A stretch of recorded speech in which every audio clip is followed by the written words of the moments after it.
나의 어머니, 백신의 XX 청년회 회관을 건축하기 위하여 회원끼리 소임극을 하게 되었다. 문예부에 책임을 지고 있는 나는 이번 연극에도 물론 책임을 지지 않을 수가 없게 되었다. 시골인 만큼 여배우가 끼면 인기를 많이 끌 수가 있다고들 생각한 청년회 간부들은 여자인 내가 연극에 대한 책임을 질 것 같으면 다른 여자를 끌어내기가 편리하다고 기어이 나에게 전 책임을 맡기고야 만다. 그러니 나의 소임은 출연할 여배우를 꿰어들이는 것이 가장 중한 것이었다.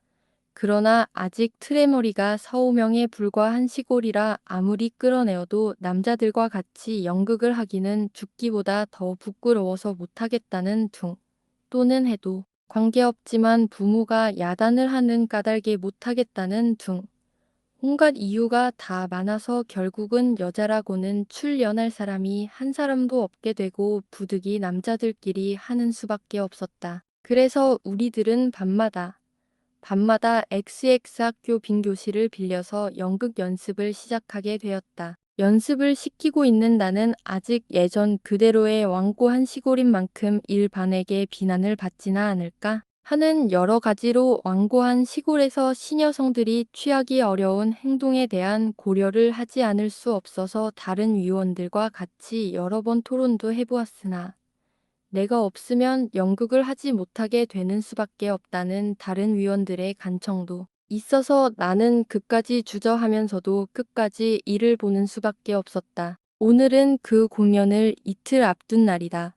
학교 사무실 시계가 11시를 치는 소리를 듣고서야 우리는 연습을 그쳤다. 딸자식은 을에 시집갈 때까지 친정에서 먹여주는 것이 예부터 해오던 아무렇지 않을 것이었지만은 오빠가 XX 사건으로 감옥에 들어가고 보습관이라면 나도 아직 시집가지 않은 어머니의 하나딸이니 놀고 먹어도 통학교 교원으로 있던 내가 여자청년회를 조직하였다는 이유로 학교 당국으로부터 일조의 권고사직을 당하고 나서는 그대로 할 일이 없으니 부득이 놀 수밖에 없게 되었다. 그래서 날마다 먹고는 식구가 단출한 얼마 안 되는 집안일이 끝나면 우리 어머니 말씀 맞잖아 빈둥빈둥 놀아댄다. 어떤 때는 회관에도 나가고 또 어떤 때는 가까운 곳으로 다니며 여성단체를 조직하기에 애를 쓰기도 하고 그렇지 않으면 하루 종일 또는 밤이 새도록 책상 앞에서 책과 씨름을 하는 것뿐이다. 한 푼도 벌어들이지는 못하지만은 어쩐지 나는 나대로 조금도 놀지 않는 것 같기도 하였다. 그러나 우리 어머니는 종종 아까운 재주를 놀리기만 하면 어쩌느냐. 고 벌이 없는 것을 한탄하시기도 한다. 벌이를 하지 않으면 아까운 재주가 쓸데없는 것이라는 것이 우리 어머니 생각이다. 그러면 나는 아이고 바빠 죽겠는데 하고 딴청을 들이댄다. 쓸데없이 남의 일만 하고 다니면서 바쁘기는 무엇이 바빠 하면 알을 빈정대신다. 내가 밤낮 남의 일만 하고 다니는지 또는 내 할 일을 내가 하고 다니는지 그것은 둘째로 하고라도 나의 거동은 언제든지 놀고 있는 것 같아 보이는 것도 무리가 아니라고 생각되었다. 오늘은 XX에서 여자 XX회를 발기하니 좀 와서 도와다오. 하니 거절할 수 없고 오늘은 또 XX가 저희 집이 조용하다니 그곳에도 가서 하려던 얘기를 해주어야겠고 오늘은 또 XX회로 모이는 날이니 내가 빠지면 아니 될 것. 동무가 보내준 책이 몇 권이나 있는데 그것도 읽어야겠고 여러 곳에서 편지가 왔으니 꼭 답을 해주어야겠고 이것이 모두 나에게는 바빠 못 견딜 만치 바쁘고 모두가 해야만 할 일같이 생각된다. 그러단 암의 눈에는 한 푼도 수입이 없으니 나는 날마다 놀기만 하는 것 같이 보이는 것도 무리가 아니다.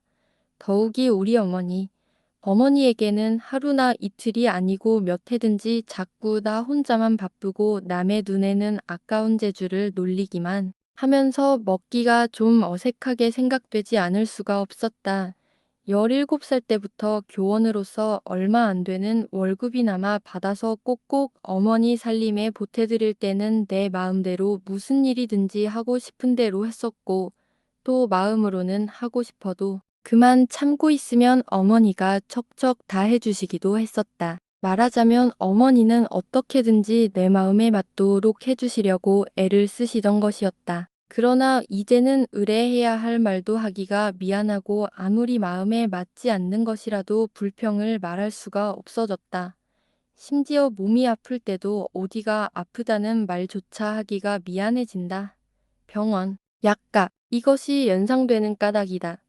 그리고 때때로 사람이 5, 6명씩이나 모두 장정에 밥을 먹으면서 1년 내내 한 푼도 벌이라고는 하는 인간이 없구나 하며 어머니 얼굴이 좋지 않아지면 나는 말할 수 없는 미안스러움과 죄송스러운 감정에 북받치고 만다. 그러면서도 어머니가 너무 심하게 구시면 어떤 때는 아이고, 어머니도 내가 벌지 않으면 굶어 죽는가배. 아직은 그래도 먹을 것이 있는데 하는 야속한 생각도 난다. 그러나 이 생각도 감옥에 들어 계시는 오빠를 위하여 차입을 한다. 사식을 댄다. 바득바득 애를 쓰는 어머니 모양을 생각하면 그만 가슴이 어두워지고 만다. 오늘도 집으로 돌아오는 길에서 대문이 닫혔으면 어떻게 하나, 어머니가 아직 주무시지 않으시면 어쩔까 하는 걱정과 함께 지금 나에게도 무슨 돈이 월급처럼 꼭꼭 나오는 데가 있었으면 하는 엉터리 없는 공상을 하기도 하였다. 가라앉지 않는 뒤숭숭한 가슴으로 조심스럽게 대문을 밀었다. 의외로 대문은 소리 없이 열렸다. 옳다. 되었다. 나는 소리 없이 살며시 대문 안에 들어서서 도적놈처럼 안방 동정을 살폈다. 안방에는 등잔불이 감스릿하게 낮추어져 있었다. 어머니가 벌써 주무시는구나 하는 반갑고 안심되는 생각에 갑자기 가벼워진 몸으로 가만히 대문을 잠그고 들어서려니까 안방 창문에 거무스름한 어머니 그림자가 마치 지나가는 구름처럼 어른거리더니 잿더리에 담뱃대를 함부로 탁탁 때리는 소리와 함께 길게 한숨을 쉬더니 아이고 얘야, 글쎄 지금이 어느 때냐 하는 어머니의 꾸지람이라기보다는 앓는 소리가 흘러나왔다. 아이 공원이 아직 안 주무셨구나. 든 생각이 번득하잔 아도 떨리는 한숨이 길게 나왔다. 방문을 열고 들어서니 아직 이불도 펴지 않고 어머니는 밀창 앞에 쭈그리고 앉아서 지금까지 애꿎은 담배만 피우며 나를 기다리신 모양이다. 무겁던 가슴이 뜨끔해졌다. 이러한 경우는 교원을 그만두게 된 후로는 수없이 당하는 것이지만 그래도 그대로 들어가 모르는 척하고 누워 잘 수는 없었다. 그렇다고 내 가슴에 받쳐 그대로 엉엉 마음 풀릴 때까지 울지도 못할 것이다. 나는 문턱에 걸치고 들여다보던 반신을 막 방 안에 들여놓으며 어머니 앞에 털썩 주저앉아서 하아 웃었다. 그러나 그 순간 뒤에 나는 울고 싶으리만치 괴로웠다. 내가 바라보는 어머니의 표정은 너무도 침울하였던 까닭이다. 이런, 어머니 어디 갔다 오셨어요? 벌써 10시가 되어 오는데 나는 12시가 가까워 오는 것을 다행히 조금이라도 어머니의 노기를 덜고자 일부러 10시라고 했다. 물끄러미 등잔만 쳐다보던 거칠어진 어머니 얼굴에서 두 눈이 휘둥그레지며 10시 하면 아에게 반문하였다. 나는 도 가슴이 뜨끔해졌다. 10시, 10시가 무엇이냐? 10시, 10시라니. 11시 친지가 언제라고 벌써 닭 울 때가 되었단다. 나직하게 목을 빼어 어안이 막힌다는 듯이 나를 바라보며 핀잔을 주기 시작하셨다. 나는 그만 온몸의 피가 뜨거워지는 것 같더니 그 피가 일제히 머리를 향하여 다름질쳐서 올라오는 것 같아서 진작 입이 떨어지지를 않았다. 글쎄 지금이 어느 때라고. 네가 미쳤니? 지금까지 어디를 갔다 오노 말이다. 금 알소리는 어머니다운 애정과 애절품과 노여움이 한데 엉킨 일종의 처참한 음조에 떨리는 그것이었다. 어리광으로 어머니 노기를 풀려고 하하 웃기 시작한 나는 어머니의 이발소리에 몸을 어떻게 지탱할 수가 없어서 벌떡 일어나 책상에다 머리를 내던지며 주저앉았다. 남 부끄러운 줄도 어쩌면 그렇게도 모르니? 이 밤중에 어디를 갔다 오느냐 말이다. 내가 지금 몇 살이니? 응, 차라리 나를 이 자리에서 당장 죽여나 주든지. 가기는 어디를 가요? 연극 연습한다고 그러지 않았어요? 거기 갔었어요. 나의 이 대답에 어머니는 기가 막힌다는 듯이 입을 벌린 그대로 얼굴이 푸르러졌다. 연극하는 대라니? 아이고, 이해 좀 보게. 그곳이 글쎄 내가 갈 데냐. 아무리 상의 소생이라도 계집애가 그런데 가는 것을 본 적이 있니? 모이는 자식들이란 모두 제 아비 제 어미는 모른다 하고 사회니 지랄이니 하고 쪼다다니는 천하 상놈들만 벅적이는데 어머니 잘못했어요. 남의 말은 하면 무엇해요. 저도 잘 알고 있지 않니까. 그만 주무세요. 나는 덮어놓고 어머니를 재우려 했다. 나는 어찌하든지 어머니와는 도무지 말다툼을 하지 않으려 했다. 아무리 설명을 하고 이해를 시켜도 어머니의 녹이만 더할 뿐인 것을 나는 잘 안다. 이따금 어머니가 심심하실 때에 이야기를 하라고 하시면 예시하기 끝에 성인도 시속을 따르란 말이 있지요. 하며 이야깃꼬리를 멀리 돌려서 나의 입장과 행동을 변명도 하고 될 수 있는 정도까지 어머니를 깨우치려고 애를 쓴다. 그러면 그때는 나에게 간복이나 한 듯이 너는 어떻게 그런 유식한 것을 다 아느냐 하고 엄청나게 간복하시며 기특하고도 귀엽다는 듯이 바라보신다. 그때만은 나도 어머니의 따뜻한 사랑 속에서 숨을 쉬는 듯한 행복을 느낀다. 그러나 그것도 잠깐이다. 나면서부터 완고한 옛 도덕과 인습에 푹 쌓인 어머니시라 그만 씻어버린 듯이 잊어버리고 다시 자기의 주관으로 들어간다. 그런 까닭에 나는 어머니와는 입다툼은 하지 않는다. 억지로라도 어머니를 누워 재우려고 겨우 책상에서 머리를 들었다. 아이고 어머니, 글쎄 그만 주무세요. 정 그렇게 제가 잘못했거든 내일 아침이 또 있지 않아요. 그만 주무세요. 네. 어머니는 획 돌아앉아 담배만 자꾸 피우신다. 그 입술은 여전히 노여움에 떨리고 있었다. 어머니 잘못했어요. 참 잘못했습니다. 잘못한 것만 야단을 하시면 어떻게 해요. 이제부터 그러지 말라고 하셨으면 그만이지. 애로나 주무세요. 왜 저를 사내자식으로 낳으시지 않으셨어요? 이렇게 잠도 못 주무시고 하실 것이 있습니까? 억지로 어리광을 피우는 내 눈에는 눈물이 팽 돌았다. 나는 얼른 닦아 감추려 하였으나 차디찬 널빤지 위에서 끝없이 떨고 있을 오빠의 스린 생각이 문득 나며 덩달아 쏟아오르는 눈물을 걷잡을 수가 없었다. 어머니, 참 우스워 죽을 뻔했어요. 이주사 아들이 여자가 되어서 꼭 여자처럼 어떻게 자라는지 우스워서 뱃살이 고들 뻔했어요. 모레부터는 돈 받고 연극을 합니다. 그때는 저녁마다 어머니는 공구경을 시켜드리겠습니다. 참 잘해요. 아무리 나는 애를 써도 어머니 노기는 풀리지도 않았다. 오히려 점점 노기가 높아가는 것 같았다. 어머니 무릎에 손을 걸었다. 글쎄 왜 이러느냐. 내야 잘 때가 되면 어련히 잘라고. 보기 싫다. 내 눈앞에서 없어져라. 계집아이가 무슨 이유로 남자들과 같이 야단이냐. 이런 기막힐 창피한 꼴이 또 어디 있어. 어머니가 어디까지든지 늦게 온 나를 이상하게 의심하여 자기 마음대로 기막힌 상상을 해가면 나를 더럽게 말하는 것이 말할 수 없이 가슴이 터져오르나 그래도 이를 바득바득 갈면서 어머니 잡시다 하고 떨치는 손을 다시 어머니 무릎에 걸었다. 팔자가 사나우려니까 천하제일이라고 칭찬이 비오듯 하던 자식들이 아이고 내 팔자도 너 보는데 좋네. 좋다 하니 내내 그러는 줄 아니? 그래도 제 집에 돌아가면 다 욕한단다. 내 오라비도 그렇게 열이 나게 들쫓아다니고 어쩌고 하더니 한번 잡혀간 뒤로는 그만이더구나.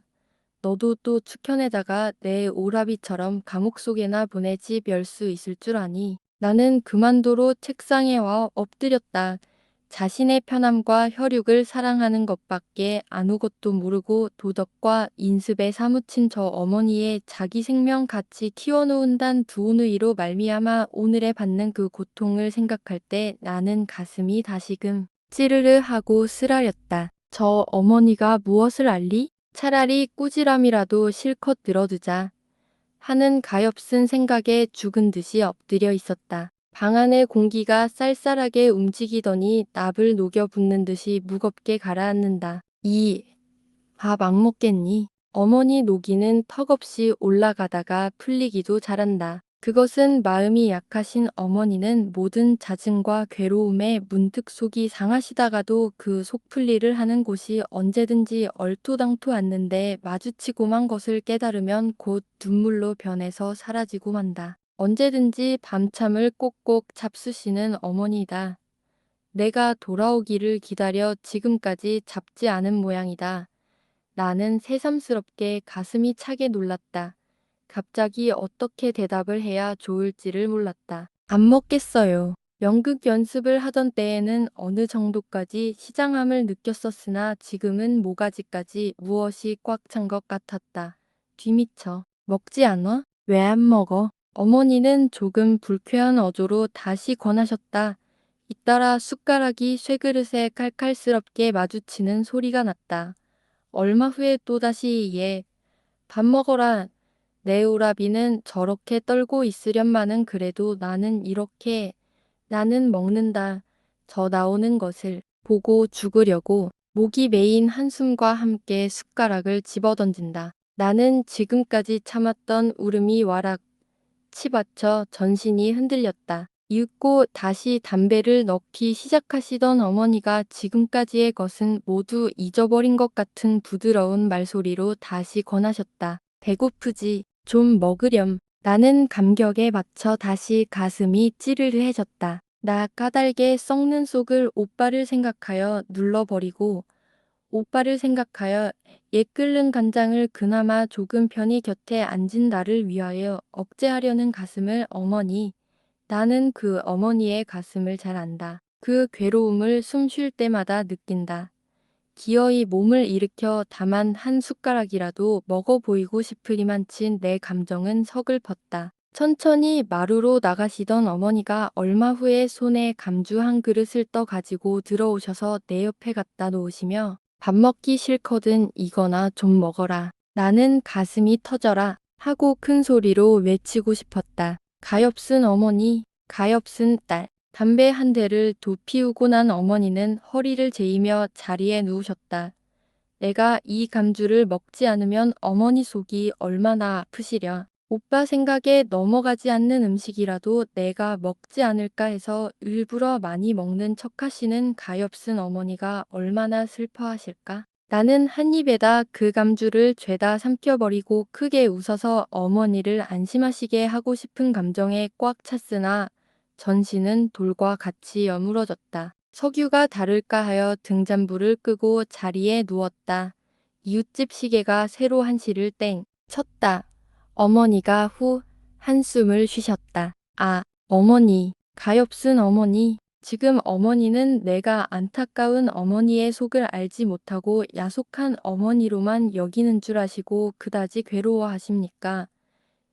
이 몸을 어머니가 말씀하신 그 가에게 바쳐 기뻐하는 어머니 얼굴을 잠시라도 보고 싶을 만치 이 딸의 가슴은 죄송함에 떨고 있습니다. 어떻게 하면 이 세상에서 어머니를 마음 편하게 모실 수가 있을까요? 내가 사랑하는 장래 나의 남편이 되기를 어머니 모르게 허락한 XX.